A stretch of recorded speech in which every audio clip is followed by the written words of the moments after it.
I was 12, the first time I saw the lake house. It was the kind of place that looked like it had a heartbeat, weathered wood siding, green-trimmed windows, and a wraparound porch that groaned under your feet like it was exhaling after holding itself up too long. My parents had just bought it as a summer retreat, and I remember thinking it felt more like home than the place we actually lived. Back then, the paint was peeling, the dock leaned slightly to the left, and the fireplace smoked up the living room if you didn't open the flue just right. But none of that mattered to me. There was a kind of magic there in the stillness of the lake at dawn, the rustling birch trees that whispered secrets, and the loon calls that echoed like lullabies across the water. When I turned 27, things changed. My parents were getting older, the long drives and maintenance became too much. My sister, Emily, was off living a life I couldn't even imagine. New York, Ibiza, Instagram. But I stayed. I took over the house like it was passed down in a ceremony that never actually happened. No one asked me to, and maybe that was the first mistake. I just stepped in. Winters were brutal. I'd drive through snowstorms just to shovel the roof before it collapsed under ice. The pipes froze the first year. I stayed the full season. And I spent Christmas Eve with my hands deep in freezing water under the sink. But I fixed it, learned what tools to use, what wood wouldn't rot, how to reseal windows before the frost hit. Summers were bliss, the house came alive, chipmunks darting across the deck, dragonflies hovering above the lake, neighbors waving from rowboats. I'd mow the grass every week, trim the hedges, stain the deck every other year. I started planting wildflowers along the back fence. They took a few seasons to bloom fully, but when they did, God, it was breathtaking. That's when I started calling it ours. Not just the family's. Mine, I made it beautiful, not just livable, loved. Every photo my parents showed off to guests, every family holiday spent lakeside, that was my work. I did it quietly, like it was just part of who I was, and they always said thank you. Not extravagantly, but in small ways, a bottle of wine left on the counter, a card at Thanksgiving, my mom's voice soft when she said, "We don't know what we'd do without you." That house became a monument to the person I had grown into, capable, patient, dependable. When I was laid off from work, the house gave me purpose. When my engagement fell apart, I slept on its couch for weeks, lulled to sleep by waves tapping against the shore like a heartbeat reminding me I wasn't alone.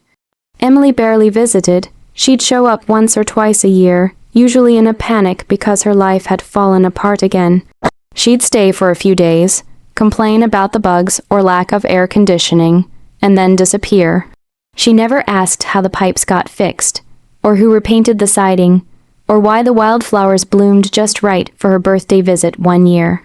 She didn't have to ask. I took care of it. I took care of all of it. Looking back, I realize now I was pouring myself into something I believed was sacred. I thought that kind of commitment meant something, that maybe, when the time came, my parents would recognize who the house belonged to, not on paper, but in soul. I thought I had roots there. I thought they saw me. I didn't know I was invisible, not yet. The call came on a Tuesday. Just after lunch, my mom's voice was bright, too bright. "We're having a family dinner this weekend, just us four, you can make it, right?" There was something rehearsed in her tone, but I didn't think much of it at the time. I said yes, of course. I always said yes to them. It's what you do when you're the reliable one. I even brought dessert, that lemon tart from the bakery they loved. The house smelled like roast chicken and rosemary.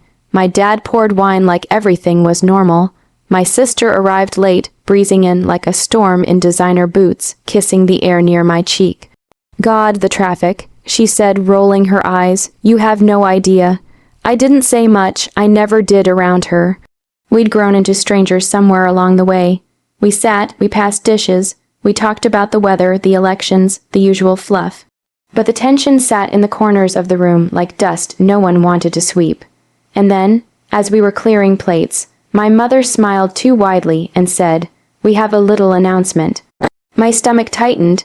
She reached across the table and gently took my hand, the same one that had fixed her broken window latch at the lake house last winter. "We've decided to give the lake house to Emily." The sentence hit like a slap, not loud, but sudden and stinging.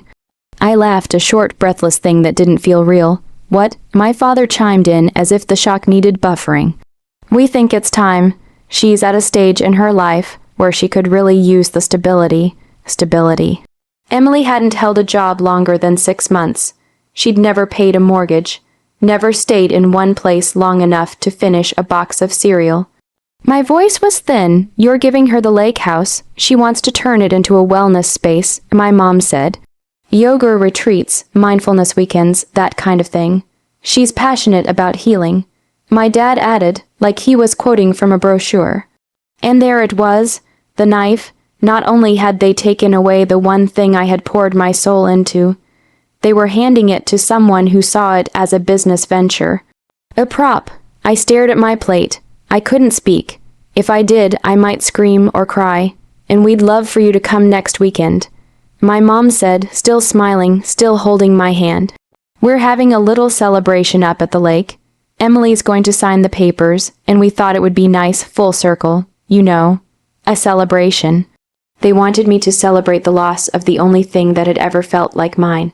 The silence that followed stretched thin and sharp. I'll think about it, I managed to say, though my throat was thick with disbelief. They moved on quickly after that, as if it were settled. As if my reaction didn't matter. Later in the bathroom, I stared at my reflection and tried to find the person they saw, the one they could betray so casually and still expect to smile in the family photo. 15 years I had given to that house. 15 years of scraping ice off roof shingles, driving through blizzards with antifreeze in the backseat, painting walls while everyone else went on vacation. I had memorized every crack in the floorboards, every loose screw, every sunset angle on that dock. Emily didn't even know where the breaker box was, and still, they chose her. All that night, and every night after, I tried to make sense of it. Was it favoritism, guilt, some twisted attempt to help her feel like she belonged somewhere? Or did they truly not see me, not see what I had built with my hands, my time, my love? I wasn't angry yet, not really. That would come later. For now, all I felt was the deep, hollow quiet of being forgotten by the people I had spent my life showing up for. I didn't want revenge, not then. I just wanted to wake up from the part where my parents broke my heart and didn't even notice. I didn't decide to go until the morning of the celebration. I had packed nothing, no overnight bag, just a bottle of red wine from the dusty top shelf, the kind you save for a special occasion, or maybe an ending. The drive to the lake house felt longer than usual. Or maybe time had just stretched under the weight of everything I hadn't said. Every pine tree lining the road looked like a memory of summers spent staining the deck, autumn weekends cleaning out gutters, winters clearing snow from the porch so my parents could come visit. Safely, I had given my youth to this house. Now I was walking into a party, thrown in honor of my replacement. Emily was already there when I arrived, standing barefoot on the dock in a flowing linen dress, holding a mimosa like she was starring in a lifestyle magazine. Her laugh rang across the water, brittle and performative. The house looked different, somehow colder. Plastic flowers in the planters where I used to grow real ones. A banner across the porch that read, New Beginnings. I stepped inside. My parents greeted me like everything was fine. My mother kissed my cheek, my father clapped my back. Emily beamed like she'd won something. We're so glad you came. My mom said, squeezing my hand, really means a lot, my dad added. I nodded, said nothing. I walked through the house slowly, not like a guest, not like a sibling, but like someone saying goodbye to a dying friend. The kitchen I had remodeled, the floors I had sanded, the fireplace I fixed by hand, every corner held a piece of me. And they had given it away. We sat for dinner, grilled salmon, quinoa salad, white wine, everything carefully curated, like the whole evening was a social media post waiting to happen. Emily talked about her plans. Yoga mats in the loft, a juice bar in the boathouse, maybe even a meditation dome out on the back lawn. Don't you love it? She asked me, as if expecting applause. I looked at her, and for the first time, I didn't feel anger. I felt clarity. You'll need to replace the dock supports within the year, I said calmly. The frost heave from last winter cracked the main beam. It'll collapse if you put weight on it. She blinked. Oh, I didn't notice. You wouldn't, I said. But you'll learn. The table went quiet. My parents exchanged glances, unsure if they should step in. I reached for the wine bottle I'd brought and placed it on the table, unopened. "I brought this for the celebration," I said, "a goodbye gift, I guess, to the house," my mother asked carefully. "No," I said, "to you, all of you." I stood. "I've spent 15 years taking care of something I thought we all valued. I thought that meant something, but it didn't, and that's okay. I see that now. Please don't make this dramatic." My father began. "I'm not," I said. "I'm making it clear, this is the last time I step into this house. It's not mine anymore, not just legally, spiritually, emotionally. I'm done carrying it, and I'm done carrying the weight of trying to be the one who always shows up." Emily frowned. "You're being kind of selfish." "No," I said. "I'm being free." I left the wine on the table and walked out the front door without looking back. That was 2 years ago. They called, I didn't answer. They emailed, I didn't reply. I bought my own cabin, deeper in the woods, smaller, simpler, mine. I built it up slowly by hand. I learned to love the silence again. I started hosting small art retreats, not for money, but for meaning. People who needed space came and stayed, and they left pieces of their stories behind, just like I had once left pieces of mine in the lake house. From what I've heard, Emily's wellness retreat fizzled out after a year.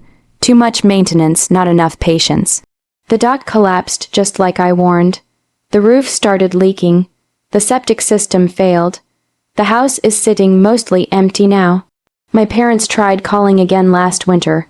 They asked if I could help, just give it a quick look, maybe fix a few things. I never responded. My silence is not revenge. It's not cruelty. It's just peace, and sometimes peace is the loudest thing you can leave behind.